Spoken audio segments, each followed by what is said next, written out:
Maths making easy. Addition of fractions. Usage of double cross.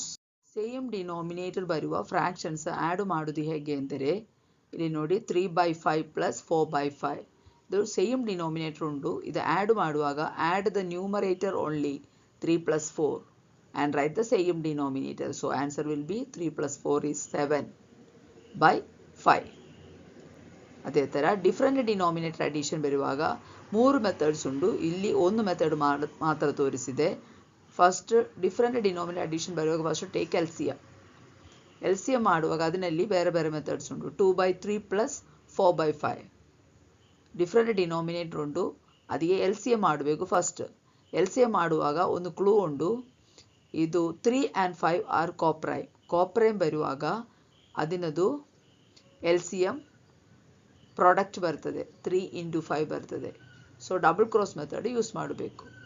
Okay, double cross ಅಂದರೆ ಹೀಗೆ cross ಮಾಡಬೇಕು. 2 × 5 ಇದೇ ಥರ, 3 × 4. ಓಕೆ, ಮತ್ತು ಡಬಲ್ ಕ್ರಾಸ್ ನೋಡುವಾಗ ಇದು ಒಂದು ಕ್ರಾಸ್, ಇದು ಇನ್ನೊಂದು cross.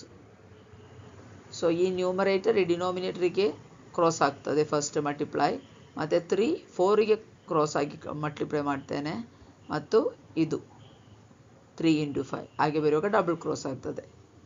Okay, so 2 5s are 10 plus 3 4s are 12 by 3 5s are 15. So 10 plus 12 is equal to 22. 15 write the same denominator. ಇದೇ ಥರ ಮಾಡುವಾಗ ಇದೆ ಡಿನಾಮಿನೇಟರ್ಸ್ ಕೋಪ್ರೈಮ್ ಆದರೆ ಮಾಡಲಿಕ್ಕೆ ತುಂಬ ಸುಲಭವಾಗುತ್ತದೆ. ಇದೇ ಥರ ಪ್ರಾಕ್ಟೀಸ್ ಮಾಡಿ. ಹೆಚ್ಚಿನ ಮಾಹಿತಿಗಾಗಿ ಈ ಚಾನಲ್ ಸಬ್ಸ್ಕ್ರೈಬ್ ಮಾಡಿ.